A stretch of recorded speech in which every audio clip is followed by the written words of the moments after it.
Solve करना है। Construct the truth table for each of the following patterns. जो भी हमें पैटर्न दिया रहेगा उसके अकॉर्डिंग हमें उसका एक्सप्रेशन सॉल्व करना है। तो हमारा एक्सप्रेशन गिवन है P implies Q conjunction Q implies P। इस एक्सप्रेशन को सॉल्व करने के लिए हमने पहले जब ट्रुथ टेबल स्टडी किए थे तो हमने डिसाइड किया था कि two variables are given, that means 4 truth values are here show. So P की 2 ट्रू लिए हमने, 2 फॉल्स लिए हैं पॉसिबिलिटीज, Q की 2 ट्रू फॉल्स अल्टरनेट वैल्यूज हमने ली है।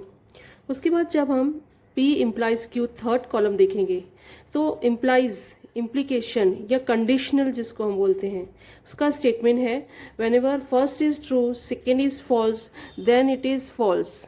ये एक मेन स्टेटमेंट हमें याद रखना है इम्प्लीकेशन का, whenever true false then it is false and remaining all are true. इस वजह से हमें ये कॉलम तैयार हो जाता है। नेक्स्ट हमारा है, इसी को यूज़ करते हुए कंजक्शन Q हम यूज़ करेंगे, मतलब this bracket third one and conjunction Q that is second bracket. तो थर्ड और सेकेंड को ऑब्जर्व करते हुए हमें कंजक्शन यूज़ करना है। अगेन हमें कंजक्शन का स्टेटमेंट याद है कि whenever both are true then it is true, whenever both are true then it is true. सबसे पहले हम ये चेक करते जाएंगे पूरी एंट्रीज, और बाकी जो हमारी रिमेनिंग वैल्यूज बचेगी वहाँ हम फॉल्स लिखेंगे। ओके, फिर लास्ट में हमारा ये पूरा एक्सप्रेशन कंबाइन होके एक लास्ट रिजल्ट बनेगा, that means this bracket implies P। मतलब हमारा जो फोर्थ कॉलम बना है उसका रिजल्ट देखते हुए हमें फर्स्ट P को ऑब्जर्व करते हुए इम्प्लीकेशन यूज़ करना है। मतलब आपको क्या करना पड़ेगा, जो ये fourth number P implies Q conjunction Q ये पहले देखना है और बाद में P को ऑब्जर्व करना है। सो इम्प्लीकेशन का जो साइन है, इम्प्लीकेशन की साइन का जो स्टेटमेंट रहता है वो ये रहता है कि whenever first is true second is false then it is false. तो ये फर्स्ट में हमारा सेम नहीं है। फिर हम थर्ड चेक करेंगे, first is true second is false then it is false. तो ये स्टेटमेंट से मैच होता हुआ हमें फॉल्स मिल गया है। बाकी वैल्यूज हम बिना कोई चेक किए हुए सीधा ट्रू लिख देंगे। अब हमारी लास्ट एंट्रीज देखिए आपकी कैसी आई है कि true true false true. It means ये क्या हुआ कि मिक्स हमें दिया है, ट्रुथ भी है फॉल्स भी है, ट्रू और फॉल्स दोनों मिक्स हमें रिजल्ट्स मिले हैं। तो इस टाइप के रिजल्ट्स को हम बोलते हैं कॉन्टिजेंसी। हमने देखा था कि whenever all entries are true then it is true, all entries are false then it is contradiction, but this type of result when both are mix true and false then this type of table is contingency. Second question है अपना, P implies Q double implication Q disjunction R।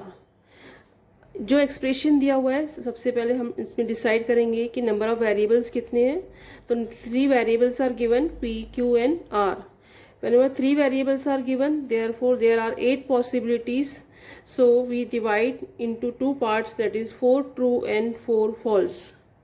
तो P में हमारे 4 true 4 false आ जाएंगे। Then Q में हमारे आएंगे 2 times true 2 times false 2 times true 2 times false, और R में true false true false true false true false. मतलब पूरे तीनों वेरिएबल्स में हमारी 8 पॉसिबिलिटीज रहेंगी, लेकिन लिखने का तरीका अलग अलग रहेगा। उसके बाद हमने देखा है P इम्प्लाइज Q, जितने भी नंबर ऑफ ब्रैकेट्स रहेंगे उनके हमारे अलग अलग कॉलम बनते जाएंगे।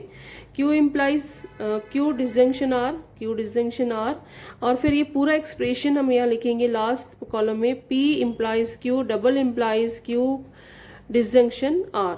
तो फर्स्ट हम यहाँ पे देखेंगे कि इम्प्लीकेशन कैसे सॉल्व करना है। इम्प्लीकेशन के लिए हमें पहले P देखना है, first is true second is false then it is false, first is true second is false then it is false.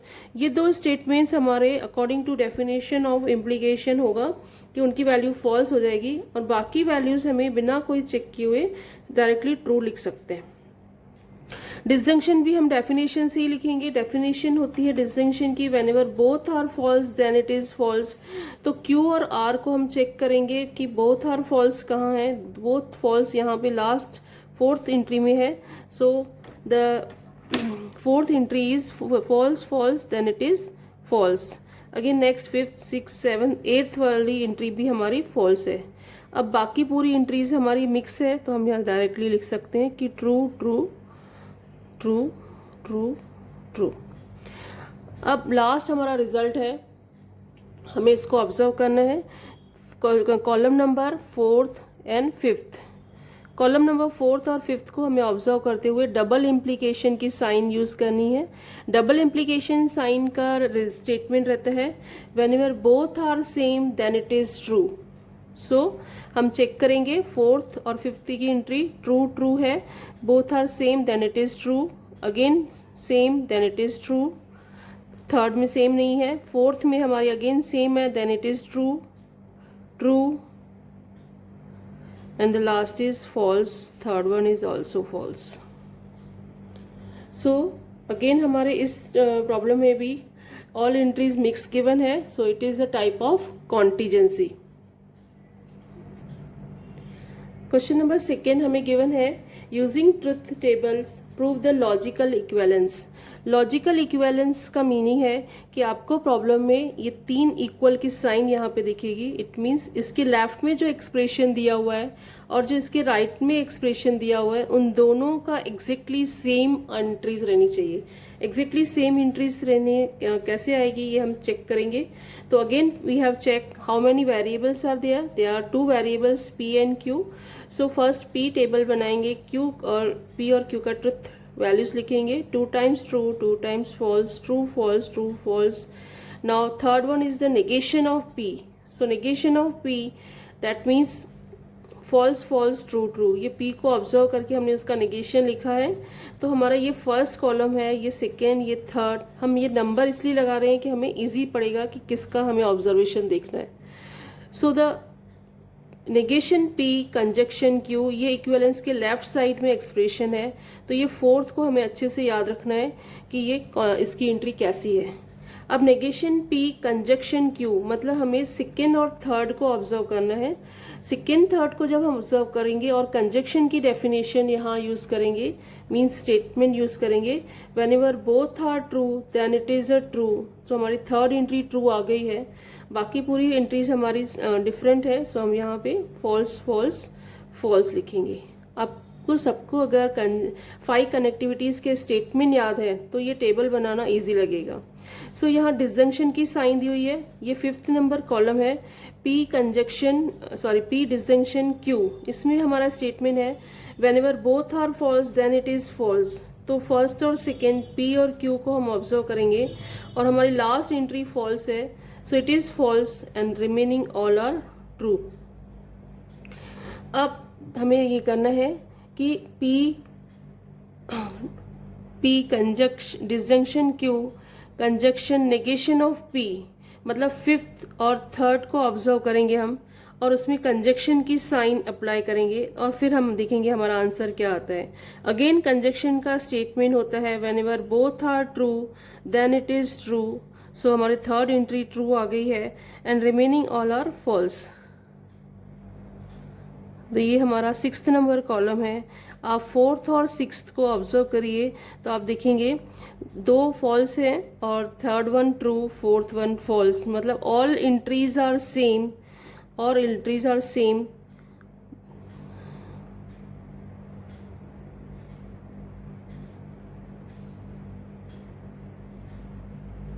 Therefore, our given expression is logically equivalence.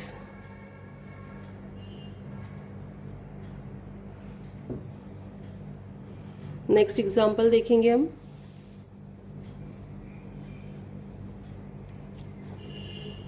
हमें गिवन है P implies Q conjunction R implies P conjunction Q conjunction P implies R। 3 variables given है, हमने P Q R तीनों का table बना दिया है यहाँ पे। अब उसके हिसाब से हम ब्रैकेट्स को पहले सेपरेट करेंगे। सो P कंजक्शन R हमने पहले लिखा है, P इम्प्लाइज कंजक्शन R मतलब ये 5th वाले को हमें ध्यान से ऑब्जर्व करना है, ये लेफ्ट साइड का एक्सप्रेशन है। और राइट हैंड साइड में P implies Q, P implies R और P implies Q conjunction P implies R। ये 8th नंबर कॉलम मतलब 5th और 8th की एंट्री हमें चेक करनी है। अगर ये एंट्रीज हमारी सेम आती है मतलब लॉजिकली इक्विवेलेंस प्रूफ हो जाएगा। अब देखिए Q कंजक्शन R हमने यहाँ लिख लिया है, क्यू कंजक्शन आर का स्टेटमेंट होता है, whenever both are true then it is true, और बाकी पूरी values false, remaining all are false. अब फिफ्थ कॉलम में फिलहाल बाद में सॉल्व करती हूँ। पहले हमने P इम्प्लाइज Q हमने सॉल्व किया है। इम्प्लीकेशन का रूल रहता है whenever first is true second is false then it is false. तो इस अकॉर्डिंग हमने P इम्प्लाइज Q सॉल्व कर दिया है। P इम्प्लाइज R में भी यही रूल लगेगा इम्प्लीकेशन का, first is true second is false then it is false. So ये सेकेंड और फोर्थ एंट्री चाहिए, and remaining all are false. बस अभी हमें चेक करना है कि हमें जो इक्विवेलेंस दिया है वो हमारा प्रूफ होगा कि नहीं। तो फिफ्थ और एट्थ हम ध्यान से सॉल्व करेंगे और दोनों की एंट्रीज चेक करेंगे कि इक्वल है या नहीं। सो P इम्प्लाइज मतलब first column and the fourth column को ऑब्जर्व करते इम्प्लीकेशन का साइन यूज करना है। So again definition is same, first is true second is false then it is false, first is true second is false then it is false, and all are true. अब sixth and seventh को check करेंगे, हम observe करेंगे, और conjunction की sign मतलब both are true then it is true and remaining all are false. whenever both are true then it is true and remaining all are false। तो आप fifth number और eighth number की entries check करेंगे तो आपको समझ में आएगा कि ये दोनों एंट्रीज एग्जैक्टली सेम है, hence it is logically equal.